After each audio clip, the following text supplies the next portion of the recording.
Magandang araw mga kaluto. Sawa na ba kayo sa adobo? Tara, gawa naman tayo ng creamy chicken. Kaya mag-alala, madali lang to.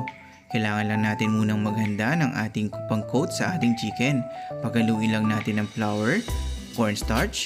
Lagyan din natin yan ng chicken powder, garlic powder, onion powder, and of course, paprika. Haluin lang natin yan at iset aside. Yung mga tinadtad nating manok, lagyan natin ng isang pirasong itlog. Haluin natin at ilagay natin dun sa minix natin kanina. Pinagsama ko lang sila at saka shinake. Pagkatapos nyan, maghahanda na tayo ng ating langis. Kailangan pag kumukulo na, lalagay na natin ang ating mga manok. Kasi piprito natin siya. Make sure na golden brown na yung ating mga chicken na parang ganito. Pagkatapos, magigisa naman tayo ng sibuyas at saka bawang. And then, syempre, lalagyan natin yan ng paminta.